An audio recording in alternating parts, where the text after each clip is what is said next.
तो आ गया हूं बच्चों एक और मज़ेदार सवाल को लेकर। सवाल बहुत सिंपल लेकिन बहुत मज़ेदार किस्म का है।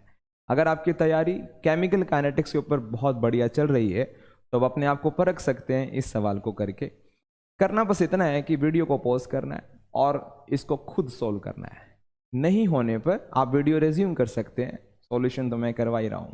ध्यान से देखिए, हमें दिए गए 4 प्लॉट और उन 4 प्लॉट्स के साथ एक रिएक्शन भी लिख कर दी गई है जिसमें इस रिएक्टेंट के नीचे P लिखा हुआ है और इस प्रोडक्ट के नीचे Q लिखा हुआ है।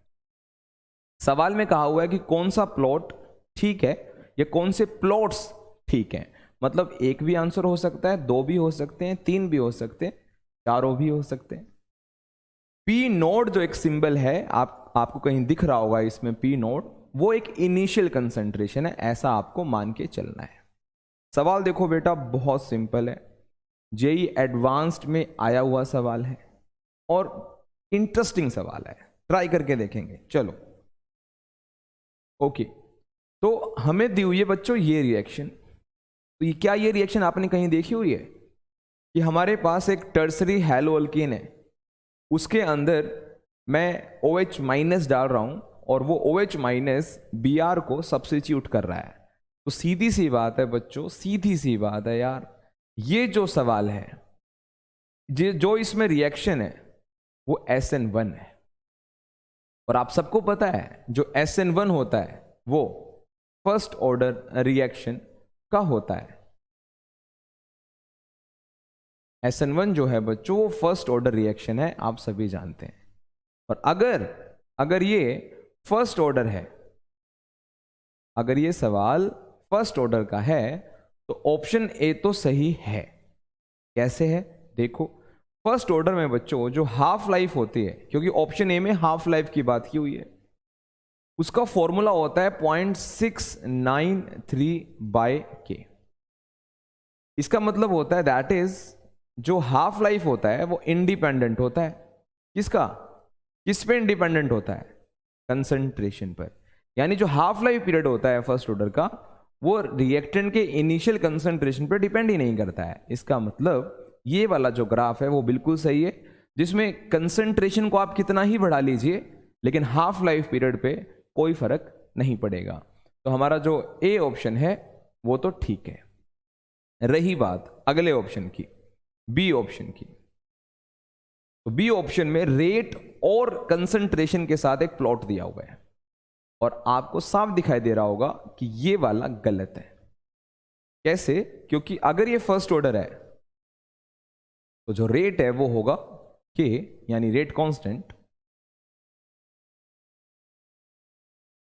पावर 1, यानी कंसंट्रेशन के ऊपर डिपेंड करता है बच्चों रेट। 0 ऑर्डर ही होता है जिसका रेट उसके कंसंट्रेशन पर डिपेंड ही नहीं करता है। तो ये वाला ऑप्शन हमारा गलत है। अब बढ़ते हैं हम सी ऑप्शन की तरफ। देखना बच्चों, ध्यान से देखना यार, ए और बी तो बहुत आसान थे, एक बार सी समझते हैं। तो सी वाले ग्राफ में कहा हुआ है कि आप क्यू और पी नोड को अगर प्लॉट करते हैं, व्हाट इज क्यू? दिस, इसकी concentration divided by P nought, यानी पी की इनिशियल कंसंट्रेशन, उसका रेशो लेते हैं और टाइम के साथ उसको प्लॉट करते हैं तो आपको इस तरह का पैटर्न मिलता है। चलो देखते हैं ठीक है कि नहीं। यस बेटा, ध्यान से देखना। तो हमें क्यू चाहिए और पी नोड चाहिए, ठीक है ओके। ध्यान से देखो, तो हम एक फॉर्मूला जानते हैं, आप सभी जानते होंगे, ln initial concentration upon concentration left at any time t is equal to KT। जानते हैं क्या मैं, क्योंकि मुझे लॉगरिथम नहीं चाहिए सी ऑप्शन में, तो क्या मैं इसको ऐसे लिख सकता हूं? ध्यान से देखिए, initial concentration divided by concentration left at any time t is equal to e की पावर KT, e की पावर KT, यानी एक्सपोनेंशियल फॉर्म में बना सकते हैं। यानी अगर आप दोनों तरफ एंटी लॉग ले लेंगे तो आपके पास ये एक्सप्रेशन आ जाएगा। लेकिन पी नोड हमें चाहिए लेकिन हमें साथ में क्यू भी चाहिए। उसके लिए आपको रिएक्शन की तरफ देखना होगा। चलो मेरे साथ चलो एक बार रिएक्शन की तरफ चलते हैं। तो अगर इसकी इनिशियल कंसंट्रेशन, अगर बच्चों इसकी इनिशियल कंसंट्रेशन पी नॉट है, तो इसकी 0 है बच्चों, और किसी टाइम टी बाद, किसी टाइम टी बाद ये कंसंट्रेशन पी हो जाती है। कितनी हो जाती है? पी। तो ये कितना हुआ बच्चों? P not minus P. सही कह रहा हूं? P not minus P. Simple, simple है, क्योंकि जितना रिएक्टेंट खर्च होता है प्रोडक्ट उतना ही डेवलप होता है। We know that, right? तो अब हमें क्यू लाना है, ठीक है? तो हम एक काम करते हैं, एक बार मैं इसको इरेज कर देता हूं, थोड़ा सिंप्लीफाई कर लेंगे। तो हमें Q बाय पी नोड की वैल्यू देखनी है। तो बच्चों जो Q की वैल्यू है वो तो है क्या? पी नोड माइनस पी, किसी टाइम t के बाद, ठीक है? हमारे पास ये कंसंट्रेशन आती है, डिवाइडेड बाय पी नोड। अगर इसको थोड़ा सा और सोल्व करें तो this is 1 minus P by P nought. अगर मुझे P और P नोड में कोई ऐसा रिलेशन मिल जाए तो यहां रख कर हमें पता लग जाए कि टाइम के साथ उसका कैसा रिलेशन हो सकता है। यस, तो हम इक्वेशन को यहां रोक देते हैं। अब बढ़ते हैं आगे। हम जानते हैं कि जो ln P naught by P होता है, फर्स्ट ऑर्डर का इंटीग्रेटेड रेट एक्सप्रेशन, वो बराबर होता है KT के। किसके होता है? KT के। तो क्या मैं इसको दोनों तरफ एंटी लॉग लेकर और इसको रिवर्स मतलब इनवर्स कर कर रेसिप्रोकेट कर कर, क्योंकि मुझे P ऊपर चाहिए, तो P बाय P नोड को क्या मैं लिख सकता हूं? e की पावर माइनस KT। e की पावर तो इसलिए आई है, e इसलिए आया क्योंकि हमने दोनों तरफ एंटी लॉग लिया है, और वो माइनस में इसलिए आया क्योंकि मैंने रेसिप्रोकेट किया है लेफ्ट साइड, तो माइनस तो आना ही था। तो P बाय P नोड की वैल्यू होती है e की पावर माइनस KT, यानी ये वैल्यू हो गई 1 माइनस ई की पावर माइनस KT।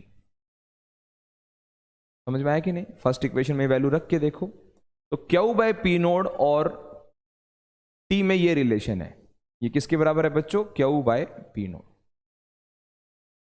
और आपको साफ दिखाई दे रहा है एक्सप्रेशन को देखकर, एक्सपोनेंशियल तो ये है लेकिन यहां लिखा हुआ है माइनस, ठीक है? e की पावर भी क्या है? माइनस।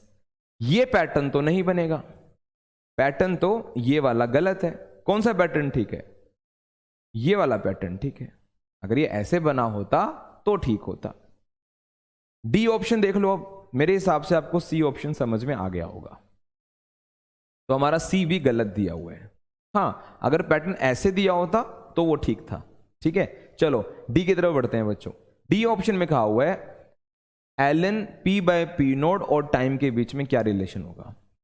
तो बच्चों आप देख रहे हो हमने ये लिखा हुआ है ln P naught by P equal to KT। तो मैं अब डी के लिए आपको आगे करवाता हूं सवाल, बहुत सिंपल है। मुझे क्या चाहिए? P ऊपर चाहिए, P नोड नीचे चाहिए, तो इसको रेसिप्रोकेट कर दो बेटा। क्या हो जाएगा बोलो? ln P by P naught equal to minus KT, और minus KT y equal to mx plus c से अगर आप कंपेयर करेंगे तो हमारा जो स्लोप आ रहा है वो माइनस के है। स्लोप माइनस के का मतलब क्या है? नेगेटिव, और यहां पर तो स्लोप पॉजिटिव है, तो ये रॉन्ग है। क्लियर है? तो स्लोप हमारा पॉजिटिव नहीं आएगा, नेगेटिव आएगा। तो इस तरह से इस सवाल को सॉल्व करना था। फाइनली हमारा आंसर है, ये भी गलत है, finally we have only a correct, right? तो ऐसे क्वेश्चंस करने के लिए आपको वीडियोस देखते रहना है।